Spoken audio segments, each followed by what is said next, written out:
रोहन जी नमस्कार सभी को। भाई मैं आपको आज एचपी पुलिस 2025 की जो भर्ती है उसके रिगार्डिंग मैं आपको थोड़ा सा सिलेबस बताना चाहूँगा। वो ये देख सकते हैं आप, English 20 marks, Hindi 20 marks, math 20, reasoning 10 और जीके 20 मार्क्स। तो आप इस सिलेबस को जो आपकी साइट है उसमें भी आप चेक कर सकते हो कि सिलेबस यही है। हो सकता है मेरे से अगर कुछ गलत हो गया हो तो उसको आप वेरीफाई एक बार क्रॉस चेक जरूर करिएगा। तो मैं जो चीज़ आपको बताने वाला हूँ कि आप एचपी पुलिस की तैयारी को कैसे करें, कि जो कैंडिडेट्स बिगनर हैं जिन्होंने अभी 2 या 3 मंथ से पढ़ना स्टार्ट किया है तो उनके लिए किस तरह से जो तैयारी है वो करनी पड़ेगी। और जो कैंडिडेट्स 1 या 2 साल 3 साल से तैयारियां कर रहे हैं तो वो परफेक्ट हो चुके हैं, उनको गाइड करने की ज़रूरत नहीं है क्योंकि उनके पास काफ़ी ज़्यादा एक्सपीरियंस है, क्योंकि वो काफ़ी एग्ज़ाम दे चुके हैं और वो अपना सिलेबस ही कम से कम आज से अगर आप 1 2 3 साल रख लो तो 15 20 बार अपना सिलेबस ही रिवाइज कर चुके हैं। और इस टाइम पे जो 1 2 3 साल वाले हैं ये इस टाइम पे ओनली प्रैक्टिस सेट के ऊपर काम कर रहे हैं। तो इन कैंडिडेट्स को डिफीट करवाना काफ़ी ज़्यादा मुश्किल है जो अभी बिगनर्स हैं, क्योंकि इनके पास लॉट ऑफ एक्सपीरियंस है। इनके पास किस तरह से पैटर्न पे काम करना है, कैसे कौन सा पहले पेपर में कौन सा क्वेश्चन को सॉल्व करना है, किस तरह से टाइमिंग को एडजस्ट करना है, वो इनके पास काफ़ी ज़्यादा एक्सपीरियंस है। और जो 2 3 मंथ से अभी तैयारियां करना शुरू करी है तो उनके लिए थोड़ा सा चैलेंजिंग है। तो ये जो चीज़ है आप किस तरह से कर सकते हो। तो सबसे पहली बात ये आती है कि जो पुलिस भर्ती होती है वो, और आर्मी होगी, पुलिस होगी, ये वही कैंडिडेट लगाते हैं जो फिजिकली काफ़ी ज़्यादा स्ट्रॉन्ग होते हैं, रनिंग होगी, हाई जंप्स वगैरह कर लेते हैं। और कुछ कैंडिडेट्स होते हैं जो भर्तियां नहीं लगाते हैं क्योंकि ये फिजिकली इतने ज़्यादा स्ट्रॉन्ग नहीं होते, वो एसएससी हो गया, जीके हो गया, रेलवे हो गया, इस तरह की तैयारियों पे लगे होते हैं। लेकिन कुछ जो होते हैं फिजिकली भी स्ट्रॉन्ग होते हैं और इस तरह से अदर की एग्जाम करते हैं, मतलब ऑलराउंडर होते हैं। तो उन कैंडिडेट्स के लिए तो ये पैटर्न जो है उनके लिए ईजी रहेगा, उनको सब पता है। लेकिन कुछ कैंडिडेट्स होते हैं जिनको इंग्लिश में प्रॉब्लम आती है, हिंदी में प्रॉब्लम आती है, बिगनर्स होते हैं। क्योंकि कुछ होते हैं कि स्कूलिंग जिस तरह से मतलब थोड़ा सा इंग्लिश इतनी अच्छी पकड़ नहीं होती और हिंदी में थोड़ा सा मार खा जाते हैं। चलो जीके तो लगभग सब कर लेते हैं, कुछ होते हैं जिनको जीके में। तो आपने अगर इंग्लिश करनी है और हिंदी करनी है तो इसके लिए सबसे बेस्ट जो आपको, मुझे जहाँ तक लगता है, जो मैंने तैयारी की है, हिंदी सीखी है, सबसे अच्छा यूट्यूब चैनल जो है, मैं यहाँ पे प्रमोशन नहीं कर रहा हूँ, मैं एज़ पर गाइड करने के लिए बता रहा हूँ कि आपने यहाँ, ये नहीं कि यहीं से पढ़ना है, लेकिन जो मुझे अच्छा लगता है MSSSC नोट्स फॉर ऑल, इसकी अगर इन सर से अगर आप हिंदी पढ़ते हैं इनके प्लेलिस्ट में जाके तो आपको काफ़ी ज़्यादा हेल्प मिलने वाली है हिंदी। अब ये नहीं कि यहीं से पढ़ना है, जो मैं सुजेस्ट कर रहा हूँ आप बाकी जहाँ से आपको अच्छा लगता है, लेकिन जो मुझे लगता है कि इनके बताई हुई हिंदी में आपको काफ़ी कुछ सीखने को मिलेगा। तो आप यहाँ से कर सकते हैं, समास हो गए, संधि विच्छेद हो गए जी, तो आप काफ़ी कुछ सीख सकते हो, काफ़ी अच्छी ट्रिक्स भी है। दूसरे पे अगर आपने इंग्लिश करनी है तो आप जो है इंग्लिश के लिए माय डियर सर, जो बिगनर्स हैं वो यहाँ से शुरू कर सकते हैं जी। आपको तो शुरू से पहले यही सीखना पड़ेगा कि क्लासेस लगाने पड़ेगी पहले तो, कि इन एंड आउट जो भी ऑन कहाँ यूज़ होता है, ये थोड़ा ट्रिक्स बताते हैं। जिन्होंने इंग्लिश पढ़ के कवर कर लिया उनके लिए काफ़ी ईजी रहता है आंसर से। दूसरे पे आप जा सकते हो, आप तीसरे नंबर पे अड्डा 224/7, यहाँ से भी आप कर सकते हैं जी। दूसरा इंग्लिश पॉइंट करके जो यूट्यूब चैनल, यहाँ पे क्वेश्चंस आते हैं जिनकी तैयारियां हो चुकी है। जैसे मान लिया आज आपने नाउन पढ़ा तो आप नाउन को रिलेटेड टेस्ट लगाइए, पर नाउन के रिलेटेड टेस्ट लगाइए जिसमें आपको काफ़ी हेल्प मिलने वाली है। और दूसरी बात तो ये है, जो 1 2 3 साल से तैयारियां कर रहे हैं उनके पास काफ़ी अच्छा एक्सपीरियंस है, क्योंकि जो अभी बिगनर्स हैं 2 3 मंथ से तैयारियां करने वाले हैं उनको अभी सीखना है, उनको अभी लर्न करना पड़ेगा कि कैसे क्या चीज़ है, कौन से राजा किस टाइम पे आए, जब मंडी शहर की स्थापना हुई तो राजा कौन था। अभी ये क्वेश्चन काफ़ी ओल्ड हो चुके हैं। अब मुझे लगता है किस तरह का पैटर्न पेपर्स में रहता होगा। अब जो पैटर्न जिस तरह के क्वेश्चन पुट होना स्टार्ट हो रहे हैं, जैसे कि जब मंडी राज्य की स्थापना हुई, मंडी शहर की स्थापना हुई, तो उसमें कांगड़ा का राजा कौन था। ये ऐसा क्वेश्चन आप सोचोगे ऐसा क्वेश्चन क्यों पूछा जाएगा कि मंडी राज्य की स्थापना हुई तो कांगड़ा का राजा कौन था।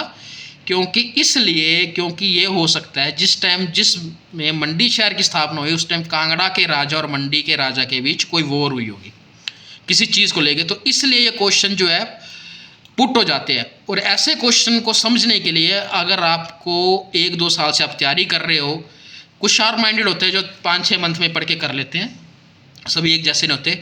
तो वो अगर समझ रहे इस चीज़ की तरह को तो उनके लिए आ जाता है। हो सकता है कि जिस समय मंडी का राजा, शहर का राजा ये था, कांगड़ा शहर का राजा ये था, तो हमीरपुर शहर का राजा कौन था? वो इसलिए हो सकता है क्यों कि जिस समय मंडी और हमीरपुर के राजा ने मिल करके कांगड़ा के राजा के साथ वॉर की हो। ऐसे क्वेश्चन पुट हो सकते हैं। या फिर हो सकता है कि जब मंडी की जिस पुत्री का विवाह हमीरपुर के राजा के बेटे के साथ हुआ था, उसमें कांगड़ा का राजा कौन था। लॉजिकली क्वेश्चन बनते हैं। आपके सबसे बड़ा पैटर्न बंदों के दिमाग में ये रहता है कि मैं जी एचपी पुलिस की तैयारी कर रहा हूँ, एचपी पुलिस का कोर्स ले रहा हूँ जी, मैं पटवारी की तैयारी में कर रहा हूँ जी। देखो, तैयारी किसी की भी अलग तरह की नहीं होती है, हमेशा तैयारी एक होती है। अगर आप 1-2 साल से तैयारी कर रहे हो ना, तो आपकी पुलिस की भी तैयारी हो रही है, पटवारी की भी हो रही है, आपकी पंचायत सेक्रेटरी की भी हो रही है, आपकी JOIT की जो आप कर रहे हैं जीके की उसकी भी तैयारी हो रही है। ऑल ओवर तैयारी आपके पास पूरी है। देखो, जो क्वेश्चन पुलिस में आ रहा है वो क्वेश्चन मॉडिफाई होकर के पटवारी में आ जाएगा, और जो क्वेश्चन पटवारी में आ रहा है वही क्वेश्चन मॉडिफाई होकर के पुलिस में आ जाएगा। कुछ ऐसा तो है नहीं कि जी पुलिस की भर्ती के लिए ये वाले क्वेश्चन आएंगे और पटवारी के लिए जी ये वाले क्वेश्चन आएंगे, तो इसलिए मैं जो हूँ पुलिस की तैयारी कर रहा हूँ और पटवारी के लिए जी अलग से तैयारी करूँगा। ऐसा नहीं होता। जब आपको 1-2 साल से आप तैयारी करना स्टार्ट कर देते हो ना, तो आप ऑटोमेटिकली हर एग्ज़ाम के लिए प्रिपेयर हो जाते हैं हिमाचल में जी। तो ऐसी कोई भी चीज़ नहीं है कि आप स्पेसिफिक एक चीज़ की तैयारी, आपकी तैयारी ऑल राउंडेड होनी चाहिए, कि आप ऑल राउंडेड होने चाहिए। कि आपके पास अगर कोई पटवारी का एग्ज़ाम आ रहा है, आप पटवारी के एग्ज़ाम में रह गए, तो आपकी पंचायत सेक्रेटरी की तैयारी जो है ऑटोमेटिकली हो चुकी होती है, क्योंकि उसका पैटर्न थोड़ा सा मॉडिफिकेशन में लगा होगा। आपके 2 एग्ज़ाम है, तो आप HV GK का भी कर रहे हो, तो तैयारी उस तरीके की होती, कोई एक तरह की तैयारी नहीं होती। कुछ कैंडिडेट्स कहते हैं कि जी मैं अभी ऐसी तैयारी कर रहा हूँ जी, मैं पटवारी की कर रहा हूँ जी, मैं पंचायत सेक्रेटरी की कर रहा हूँ। तो कोर्स कोई भी अलग अलग नहीं होता, आपका पढ़ने का तरीका सेम है। जीके वही जीके पटवारी में रहने वाला है, वही जीके आपका पुलिस की भर्ती में रहने वाला है, वही जीके आपका पंचायत सेक्रेटरी में रहने वाला है। तो ऐसा कहीं भी नहीं है कि आपकी तैयारी जो है वो अलग अलग होगी। आपकी तैयारी हमेशा जो है एक ही रहेगी। आपको बस पढ़ना है और सीखना है कि लॉजिक बनाने सीखने क्वेश्चंस में। जीके में सबसे क्वेश्चन लॉजिक, और हो सकता है आपकी पुलिस की तैयारी है तो कुछ क्वेश्चन करंट अफेयर के भी डाल दिए जाए। ये मुझे लग रहा है, ये नहीं कि अगर डाले, मैं अपना एक्सपीरियंस बता रहा हूँ। हो सकता है कि अगर एक डिफेंस रिलेटेड पोस्ट है तो आपको पॉलिटी के कानून की कुछ धाराएं भी याद होनी चाहिए। फंडामेंटल राइट्स हो गए, फंडामेंटल ड्यूटीज़ होगी, कॉन्स्टिट्यूशन के कुछ राइट्स हो गए, कब कॉन्स्टिट्यूशन कमेटी बनी, कब बने पुलिस एक्ट, कुछ चीज़ों पे पुलिस एक्ट आ सकता है, आर्म एक्ट आ सकता है कि पुलिस की क्या चीज़ है, कुछ इस तरह के आ सकते हैं आपको। और अभी जैसे आप न्यू अभी चल रहा है कि अमेरिका के इलेक्शंस हुए, वहाँ के प्रेसिडेंट कौन बने, NSA वहाँ के नेशनल सिक्योरिटी एडवाइज़र कौन है, अभी आपका इजराइल और गाजा के बीच वॉर हो रही है, तो उसको रिलेटेड आ सकते हैं। ये वेपन्स थोड़ा आ सकता है क्योंकि एक डिफेंस रिलेटेड है, तो कुछ भी क्वेश्चन आपसे डिफेंस रिलेटेड आपको पूछ सकते हैं कि आप कितने हो, आपकी कितनी पुलिस की, इस टाइम आपका DGP हेडक्वार्टर कहाँ पे है पुलिस के, आपके इस टाइम पे कोई फेमस SP, इस टाइम पे जो मशहूर SP जो है अभी मीडिया पे रहे हो, न्यूज़ चैनल्स में रहे हो, उनके बारे में पूछा जा सकता है कि वो इस टाइम SP कहाँ पे अपॉइंटेड है, DSP कौन है वहाँ पे, कौन सी मुहिम के थ्रू किस पुलिस वाले को कौन सा अवार्ड मिला। अभी कुछ पुलिस वालों को अगर अवार्ड मिले हैं, किसी को बेस्ट पुलिस का अवार्ड मिल रहे हैं, तो इस तरह के क्वेश्चन जो है डिफेंस में ज़रूर बनते हैं। ये नहीं कि जो मैं कह रहा हूँ वैसा होगा, ये तो पैटर्न डालने वाले का, लेकिन आपको तैयार रहना है इस तरह के क्वेश्चन के लिए भी। दूसरी बात तो ये है कि अभी इलेक्शन हुए, आपका बजट सबसे ज़रूरी है। ये बजट जो है माननीय मुख्यमंत्री जी द्वारा अनाउंस किया गया, तो उस बजट से रिलेटेड भी क्वेश्चन आपके बन सकते हैं। अभी आपका बजट जो रहा हिमाचल का रहा, अपना सेंट्रल गवर्नमेंट का बजट रहा, तो उसमें भी आपने चीज़ें याद रखना। उसमें ये चीज़ें ज़रूर याद रखनी कि डिफेंस में क्या काम हुआ जी, क्योंकि जो डिफेंस रिलेटेड पोस्टें हैं उसमें ज़्यादा रहते हैं, कानूनी एक्ट आपके आगे, शेड्यूल्स आपको पढ़ने हैं, और जो आपकी रीजनिंग है उसमें देखो आपका जो पैटर्न एक पुलिस है, अगर आपकी +2 लेवल भर्ती है या ग्रेजुएशन, आप नहीं देखना कि इसमें +2 लेवल का क्वेश्चन आएगा। आपका IQ आजकल तो उस तरह होना चाहिए कि वॉच रिलेटेड क्वेश्चन आ जाते हैं कि हाँ जी 12 मतलब एक छोटी सुई 12 में, दूसरी 10 में, तो मिनट की सुई कहाँ होगी। तो ये चीज़ें आप प्रैक्टिस से कर सकते हैं। जीके आपको अपने लॉजिक से क्लियर करना पड़ेगा, क्योंकि अब जीके जो है उस तरह का नहीं रहा कि मतलब भारत के पहले राष्ट्रपति कौन थे।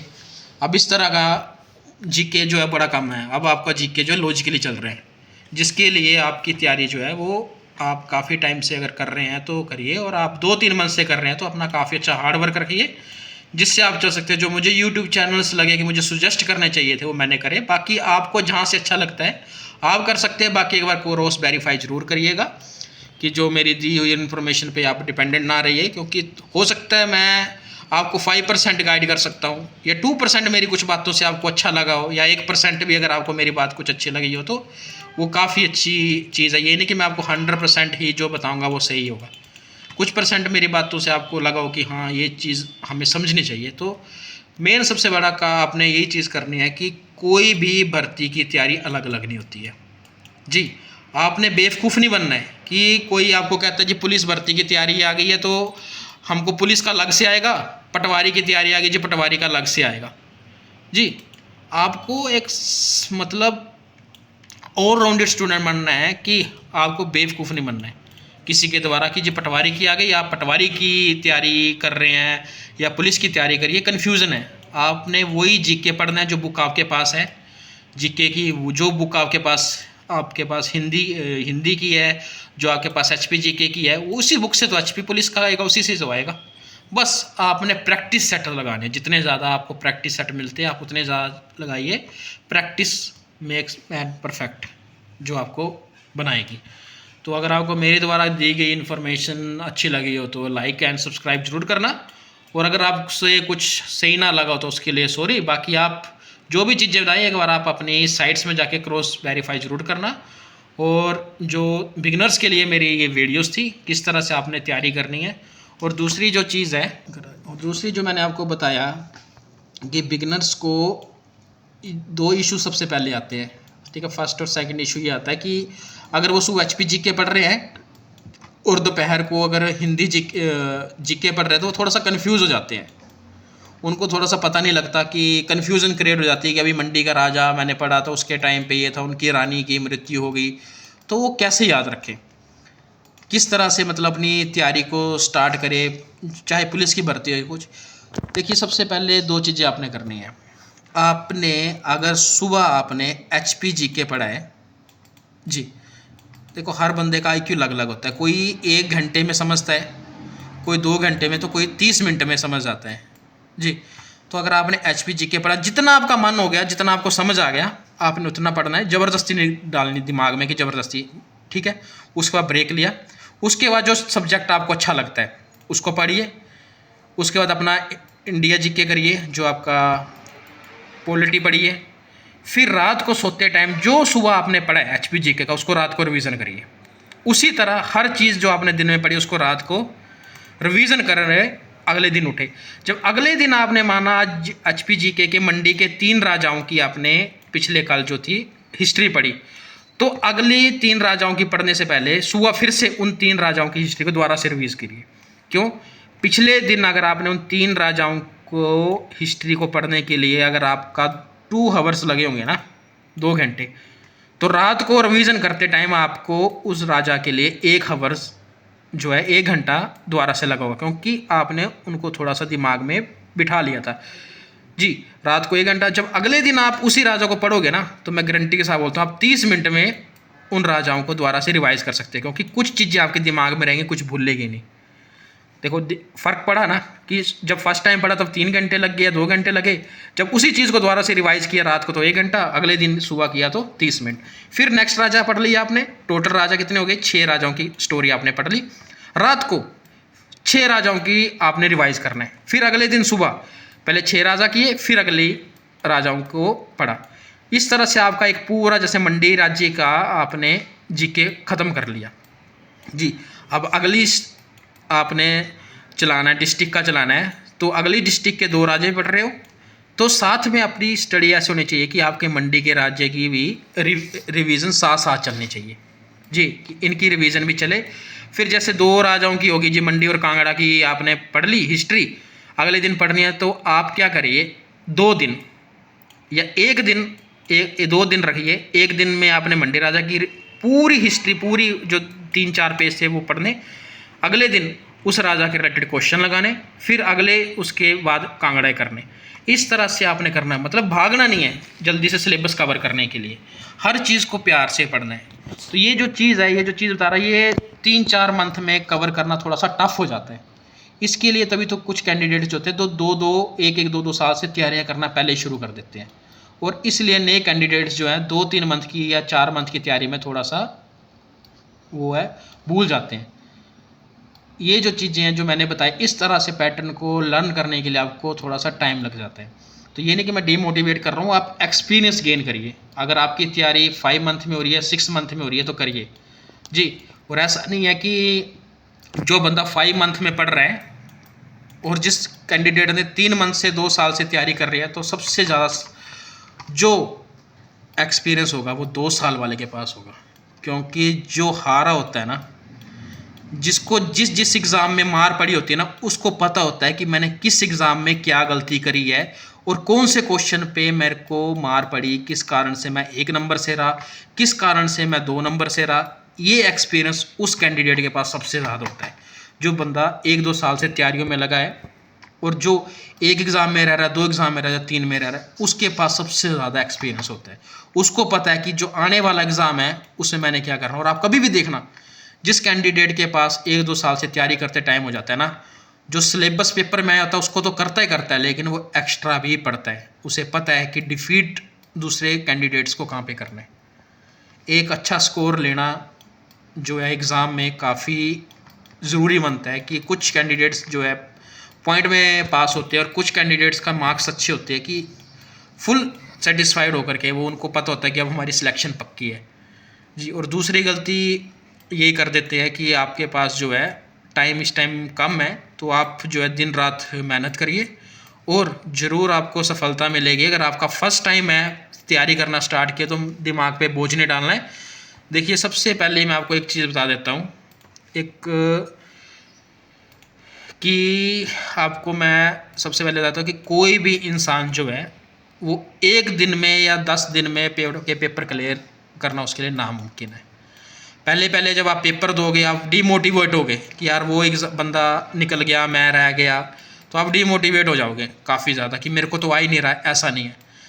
अगर मैं अपनी एक्सपीरियंस बताऊं, मुझे ये भी नहीं पता था कि संविधान कोई कैसे मतलब चीज़ बनी, लेकिन जब एक मन से पढ़ते हो गया तो जो चीज़ मैंने आज तक नहीं पढ़ी उसका नॉलेज हुआ ना। जब एक एग्ज़ाम में रह गए, दूसरे में रह गए, तो तीसरे में एग्ज़ाम क्वालिफाई किया, तो आपको डीमोटिवेट आप हो जाते हो पढ़ते पढ़ते, तो वो होना नहीं है। क्योंकि कोई भी जो एग्ज़ाम पेपर क्लियर कर रहा है ना, आपको सबसे ज़्यादा अच्छा एक्सपीरियंस वही इंसान दे सकता है जिस इंसान ने अपनी लाइफ में बहुत ज़्यादा एग्ज़ाम दिए हो, 1-2 साल से वो इंसान ने स्टडी करी हो 1-2 साल से, और उसने काफ़ी एग्ज़ाम क्लियर किए हो, कुछ में वो 1 मार्क्स से रहा हो या 2 मार्क्स से रहा हो, उसके पास सबसे ज़्यादा एक्सपीरियंस होता है। जो कैंडिडेट आते ही जैसे 6-7 मंथ की तैयारी में आते एग्ज़ाम क्लियर कर लेते हैं, उनके पास उतना एक्सपीरियंस नहीं होता जितना 1-2 साल के वाले पास होता है। और जब भी आप अगर डीमोटिवेट हो जाते हो पढ़ते पढ़ते, तो आप उस फ्रेंड को फ़ोन करिए या उस बंदे से बात करिए कि जिसने अपनी लाइफ में काफ़ी ठोकर खा करके एग्ज़ाम क्वालिफाई की है। क्योंकि वही इंसान आपको सबसे ज़्यादा मोटिवेट कर सकता है जिस इंसान ने अपनी लाइफ में 1-2 साल लगा करके एग्ज़ाम क्वालिफाई किया है, क्योंकि उसके पास काफ़ी एक्सपीरियंस है। वो आपको ज़रूर आपके दर्द को समझेगा, क्योंकि वही इंसान उस दर्द से निकला है। तो वो आपको अच्छा गाइड करेगा कि आपको कैसे तैयारी करनी है, कैसे पढ़ना है, ठीक है, क्योंकि उसके पास काफ़ी एक्सपीरियंस है जी। तो आपको कभी भी लगता है कि मैं डिमोटिवेट हो रहा हूँ तो कैसे, तो उस फ्रेंड से ज़रूर बात करिए जिसके पास सबसे ज़्यादा एक्सपीरियंस है, चाहे वो फेल हुआ है एग्ज़ाम में या कुछ भी हुआ है। क्योंकि जो एग्ज़ाम में ही इंसान अगर फेल, उसके पास ही पास होने का सबसे बड़ा पॉइंट होता है और उसके पास ही पास होने के लिए एक पूरा क्राइटेरिया तैयार होता है। तो आप ये सिलेबस को इस तरह से पढ़िए, और अगर कुछ आपको लगा हो मेरी तरफ से कुछ इन्फॉर्मेशन गलत हो गई हो या कुछ हो गई हो तो उसके लिए माफ़ कर दीजिएगा। और बाकी जो है अपने पूरे उस चीज़ को एक बार सिलेबस को वेरीफाई करके ही आपने करना है, और अपने तरीके से अपने दिमाग से जो चीज़ें हैं वो पढ़ने को। कि जो चीज़ मैं बता रहा हूँ ये नहीं कि 100% वही सच हो, तो आप अपने तरीके से ज़रूर करें धन्यवाद। लाइक शेयर एंड सब्सक्राइब ज़रूर करना और ज़रूर शेयर करना जो आपके फ्रेंड्स हैं जिनको थोड़ा हेल्प मिल सके।